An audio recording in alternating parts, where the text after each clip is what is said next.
அதெல்லாம் என்ன நியாயம்னே தெரியலங்க.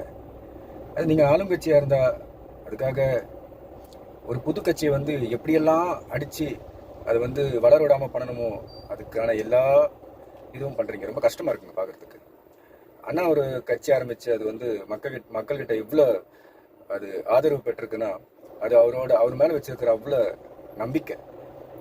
நீங்களே பாருங்கள், உங்களை மற்ற கட்சி ரோட் ஷோ பண்ணுறாங்க, மற்ற கட்சி மக்களை சந்திக்கிறாங்க, போகிறாங்க, அவங்களுக்கு எல்லாம் அனுமதி இருக்குது.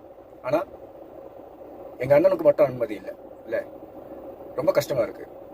அதாவது உங்களோட உங்களோட எண்ணம் என்னன்றது வந்து மக்களுக்கு புரியுது. அதாவது அவங்க கையை வச்சு அவங்க விரலை வச்சு அவங்க கண்ணை குத்துன்ற மாதிரி அண்ணனோட பின்பலமே மக்களோட சக்தி தான். அந்த சக்தியை வச்சு அந்த பேரை வச்சு அவங்கள வந்து முடக்கிறது.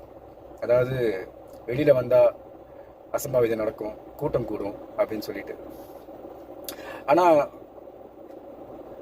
இதுக்கு வந்து மெயினாக நம்ம தாவேக்கா நண்பர்கள் நம்ம எவ்வளோ ஒழுங்கானவங்க, அதாவது எவ்வளோ கட்டுப்பாடானவங்கன்றத இனி வருங்காலத்தில் நம்ம காட்டணும். ஏன்னா ரசிகர்கள் தானே அப்படின்னு சொல்லிட்டு நம்மளை ஏளனமாக பேசிகிட்டு இருக்காங்களே, அதை மாற்றணும் அப்படின்றது தான் என்னோட ஒரு கருத்து. நன்றி.